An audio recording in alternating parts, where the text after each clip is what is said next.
Kaitlyn, I'm Víctor Pineda for Spoiler Time.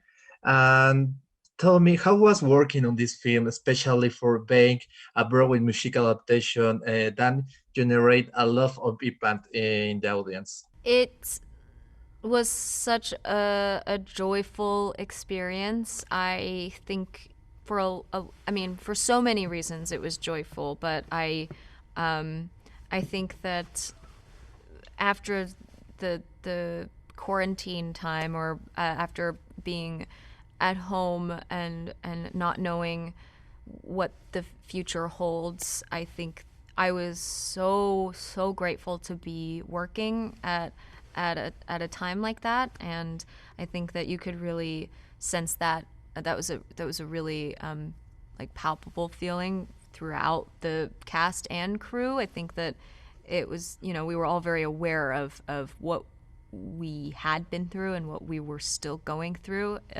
in the world.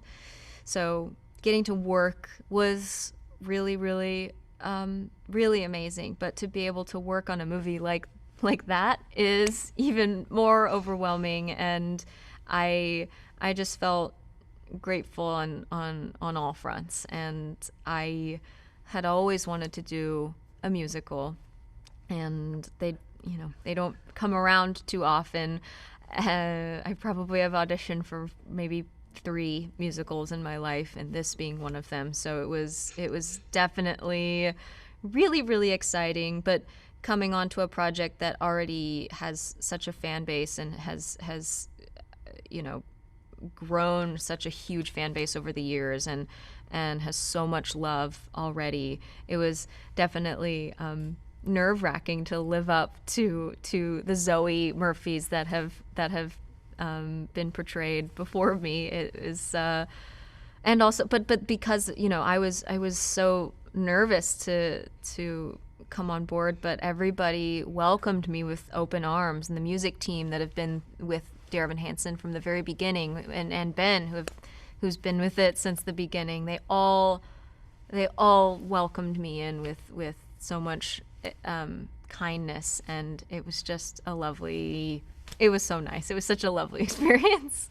It was a surreal experience. I was a fan of the music before doing the film, and getting to bring it to life on the screen was honestly like just a wildly surreal experience. So mental and emotional health is still taboo in subgenre cinema. Why do you think it is important to talk about these issues in the entertainment media like cinema and TV? I think it's important to talk about mental health because we all, at some point in our lives, will struggle with it. I think I don't know a single person who hasn't, to some degree. And if we can't talk about it, then we can't address it. And if we can talk about it with young people, especially, then that sets them up for success for forever.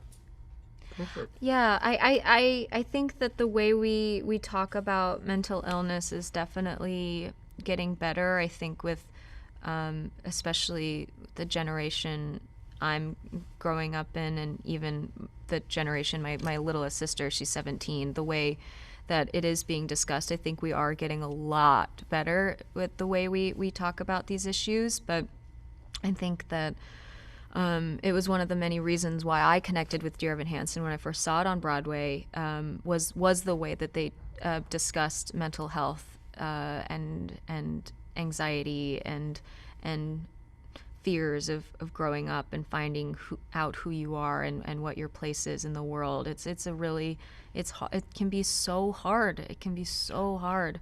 But I think that because we are talking about these issues in a very light way. I don't think we take it lightly, but I think it is discussed in a very light way, and especially because we have music in the movie, we are able to sing about it, which makes it I think it normalizes it, or it makes it easier to normalize it and to destigmatize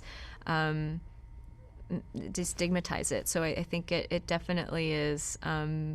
It's a fun watch. It doesn't overcome you. I think it's what's so great about it is that we're actually releasing it at a time where I think theaters are opening back up and we're able to go to the theater and experience it with a group of people. I think it's such a collective experience that sort of has to be done with friends and family, and to be able to really feel seen by a movie like this is really important. But you can cry too, you can laugh, and it's such an enjoyable watch for me. What is the hardest and the best thing about bringing Jared to life? Well, the hardest thing for me personally was the singing and the dancing, because I am not a singer or dancer. Thankfully, there's not too much of it in the film for me, but it was definitely a process for me to learn. I basically had to learn how to sing and dance in like 3 weeks. So Nick, how this film changed your way of understanding and viewing emotional and mental health? I think the way it has impacted me is that I'm much more comfortable talking about it now. I think I've always been pretty aware and kind of clued into my own mental health. You know, I've been seeing a therapist for quite some time. But what this project has done is allow me to really be candid about it and talk about it and talk about seeing a therapist and talk about medication and talk about, you know, really dark places that I've been. And I think that's been a really cool effect. Nick, and finally, if you could write a letter to a person like Evan Hansen or Connor Murphy who is living with depression, anxiety, or any other emotional health condition, what would you say to him or her, and why? I would first say that it's okay to not be okay. And second, to tell someone and reach out to someone and ask for help. You know, it's kind of a cheesy set of advice at this point because everyone says it, but like it is the thing to do. Like there's so many people that want you to be okay, even if it feels like there isn't anyone like that. I would have to say that you know,